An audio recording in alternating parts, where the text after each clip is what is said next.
Hello, hello, and welcome back to Happy Time, Happy Money episode with Victoria Miracle. And today's guest is Andrea. And Andrea was born in Lima, Peru, and came to US at the age of 5. Her first year out of college, she earned $22,000, but was able to save 8,000 after 8 months. This was her first personal finance goal and what started her on a journey with money. She since started a money coaching business to help women of color feel empowered and confident, managing their money and building generational wealth. Hi, and welcome, Andrea. Hi, thanks so much for having me. Thanks so much for coming over. And as always, I would love to learn more about you, share your story, how you got started, and what inspired you.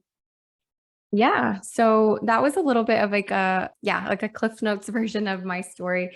But yeah, when I graduated college, I didn't really know much about money. I knew, as a first generation student, that I needed to find a job and then I needed to, start working. And so I just found like the first job that kind of came and didn't even ask how much I was making. I was just like, yep, need to work, getting a job. And so it wasn't until my first paycheck that I realized, like, oh my gosh, like this is not that much. And so that kind of kick-started my journey to budgeting and learning about money and investing and all of that. So that's just kind of like how it all started.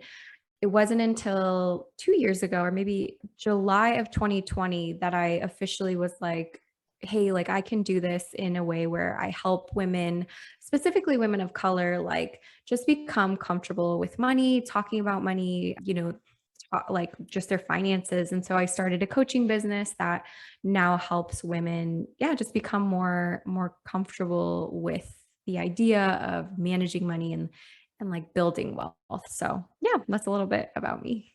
Very entrepreneurial. I love it. What role do you think entrepreneurship has in wealth building? Yeah. Oh my gosh. I love that question. I think that when we think about building wealth, there's different vehicles, right? So there's the vehicle of the stock market, there's the vehicle of real estate, there's a vehicle of like putting your 9 to 5 income to work, and then there's also the vehicle of entrepreneurship. So when I think about like which one of these vehicles goes the fastest, entrepreneurship is definitely one of the ones that's like this one goes the fastest. So it plays a big role in building wealth. And I think like, we are taught to get a job, and that's, I think, a great stepping stone to building, getting money and saving it and then putting that money to work. But when you are in charge of your business and, starting a business, the rate at which you can make money definitely increases because you have a little bit more control, not a little bit more control, you have more control of what you can bring in as opposed to, a salary. There's nothing wrong with a salary, but it's just a different type of vehicle. So I definitely think that if someone is pursuing building wealth, looking into entrepreneurship, if it's something that interests you, is going to, yeah, just be a big advantageous in the long run for building wealth. Yeah, absolutely. And I know you mentioned that in your bio that you want to help you work with the color woman of color. So why was that your choice and why do you think it's important Yeah. So I think for separate me, them?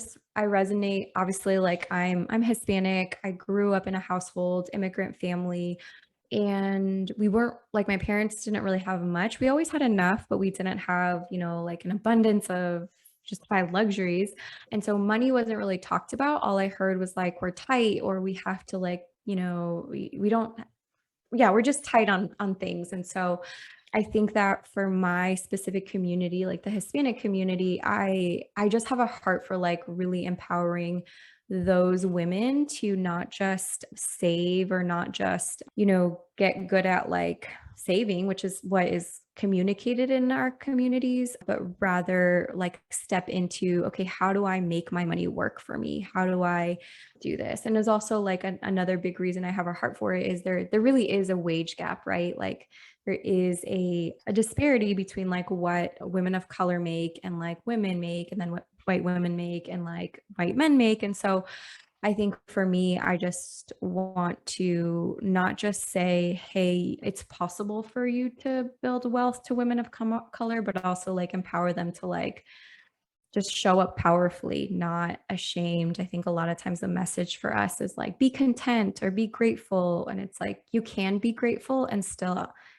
build more and still earn more. So yeah. Yeah, absolutely. What was your number one mistake that you've done in money and you would like to share? Yeah. Oh my gosh. I love this question because I talked about it last week. So when I was getting into budgeting and personal finances right out of college, when I was making those $22,000 a year, I got really into money and I started learning about, all of that. And I wanted to learn about investing. So I looked up like, what book do I get? And the book came up was I Will Teach You to Be Rich by Ramit Sethi.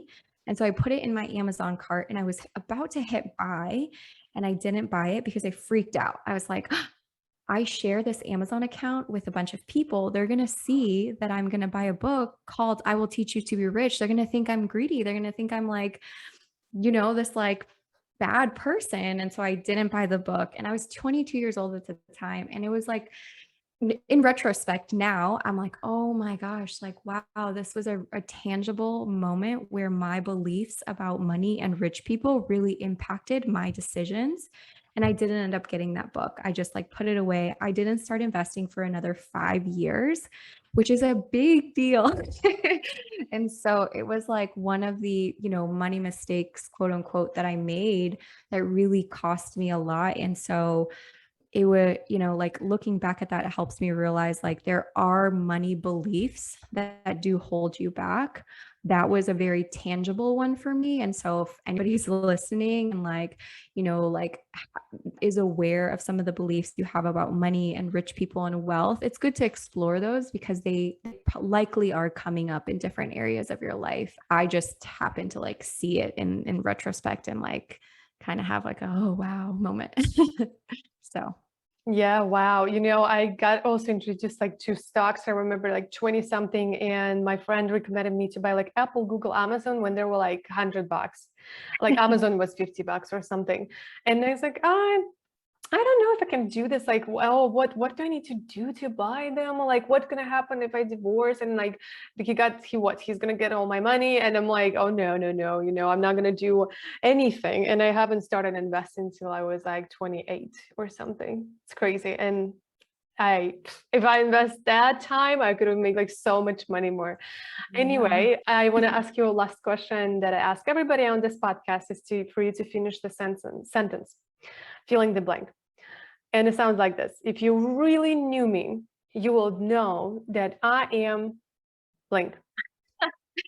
If you really knew me, you would know that I am really curious. I think that there is like an innate curiosity that I have about literally everything. And so I oftentimes like wonder, like, oh, how does that work? I wonder why they do that? I think the inside of my brain is constantly asking questions, which is really great sometimes because it helps me explore things that I would like most people don't think about. But it can also be really exhausting because I'm like, "Oh, I've already thought through like a bunch of different like scenarios here." So I think like, yeah, sometimes I'm like, oh man, if people like knew all of the things that I'm thinking of, they probably think I was like a crazy person. But We all think the same way. Awesome. And how our audience can find you and get in contact with you?